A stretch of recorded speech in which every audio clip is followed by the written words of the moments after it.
نخست پہلے نخست از فکر خویشم در تحیر، سب سے پہلے تو مجھے اپنی فکر پر ہی تعجب ہے، میں اپنی فکر پر ہی متحیر ہوں کہ میری فکر مجھے کدھر لے جا رہی ہے۔ نخست از فکر خویشم در تحیر، چه چیز است آنکہ گویندش تفکر، وہ کیا چیز ہوتی ہے جس کو تفکر کہتے ہیں؟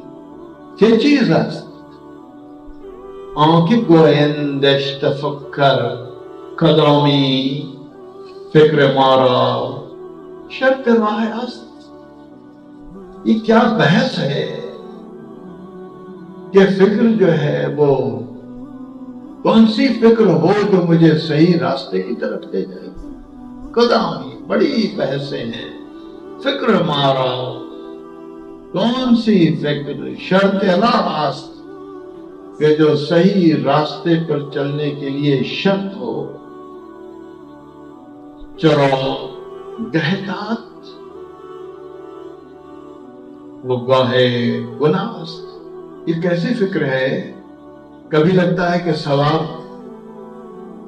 اور زہد کی طرف لے جائیں گے، اور کبھی لگتا ہے کہ کہیں ہم گناہ ہی نہ کر رہے ہیں۔ یہ سوال پوچھا جا رہا ہے کہ فکر ہے کیا؟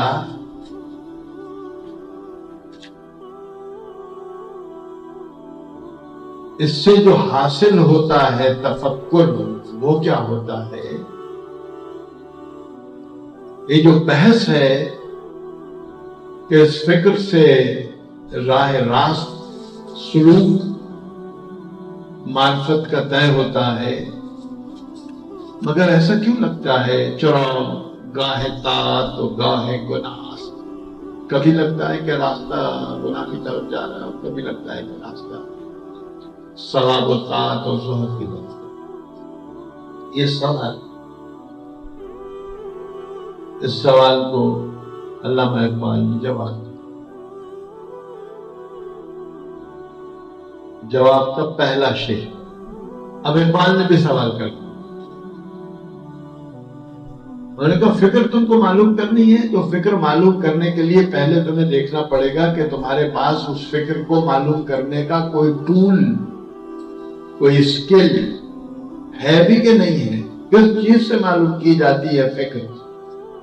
درون سینہ آدم چه نور است، بتاؤ انسان کے سینے میں روح ہے، کوئی نور ہے؟ اللہ نے روح کو کی ہے، وہ تمہارے پاس ہے؟ کیا تمہارے سینے میں بھی روح ہے؟ چه نور استی کہ غیب حضور است، اور تمہیں تو معلوم ہے کہ پھر جس کے پاس سے یا نائب مطلق سے جو تمہارے پاس یہ روح تمہارے اندر آئی ہے، جو نور تمہارے اندر آیا ہے، یہ اللہ کا ہے، تو اللہ اسی نور سے تو غیب کو بھی دیکھتا ہے اور شہود کو بھی دیکھتا ہے، اور اگر یہ تمہارے پاس بھی ہے تو تم کیوں نہیں دیکھ سکتے؟ فکر کس چیز کی؟ کہ دسترس، غیب و شہود پہ دسترس، انسان ہونے کے ناطے، اللہ کا خلیفہ ہونے کے ناطے۔ تو اقبال کہہ رہا ہے تمہارے پاس ہے نا نور، یہ وہی نور ہے نا جو اللہ نے دیا ہے، تو اللہ اسی نور سے غیب میں بھی دیکھتا ہے، شہود میں بھی دیکھتا ہے، تو تم کیوں نہیں دیکھ سکتے؟ یا تو پھر تمہارے پاس نور نہیں ہے، یا تمہارے پاس نور ہے اور تم اس کو استعمال نہیں کر رہے۔ یہ کیسے ہو سکتا ہے کہ تمہارے پاس نور ہے اور تم شہود اور غیب دونوں کو نہ دیکھ سکتے؟ منورا ثابت سیار دیدم،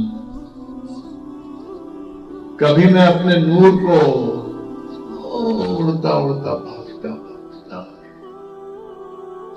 اور کبھی میں اپنے نور کو چپ کر کے بیٹھا میرے جسم میں کہیں پڑا گیا۔ یعنی کبھی میں اپنے نور کو استعمال ہی نہیں کرتا، بیچارہ نور بیٹھا ہے کہ مجھ سے کوئی کام نہیں، آپ کو لینے آپ کو، پھر کس سے کام ہے؟ نفس سے۔ میں اپنے نفس سے خوش ہوں، میں اپنے امر سے نہیں۔ اور کبھی میں اپنے امر کو، یہ امر کیا ہے، یہ نور کیا ہے، یہ خود ہی ہے، کبھی میں اپنے خود ہی کو ہلاتا ہوں، میں اپنی نفس سے خود ہی کو ہلاتا ہوں، تو پھر خود ہی دوڑتی ہے اور نفس مجھے لاتا ہے نیچے، کیونکہ میں میٹر سے بات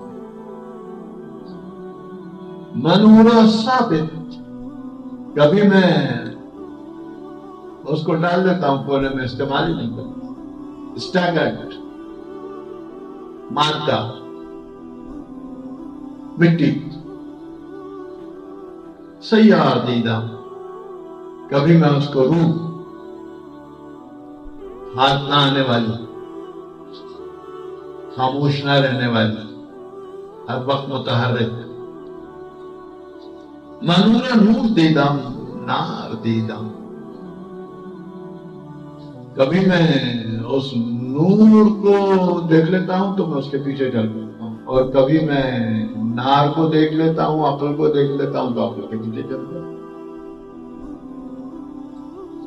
گہے ناریش زبرحان و دلیل است، اور میری نار اور آگ بھی مجھے بڑی بڑی دلیلیں دکھاتی ہے عقل۔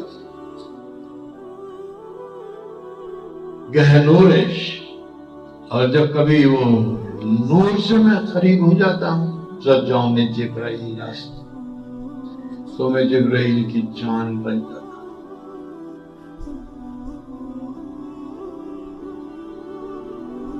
یہ 3 شعر کے بعد پھر پوچھ رہا ہے چھ نورے، سمجھ میں آیا؟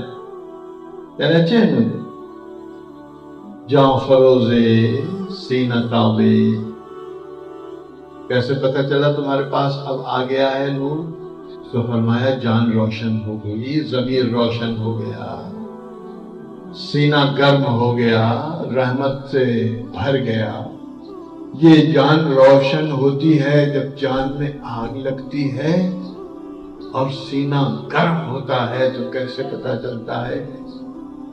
تو پھر فائر بریگیڈ آگ کو بجھاتا ہے تو آنکھ سے پانی،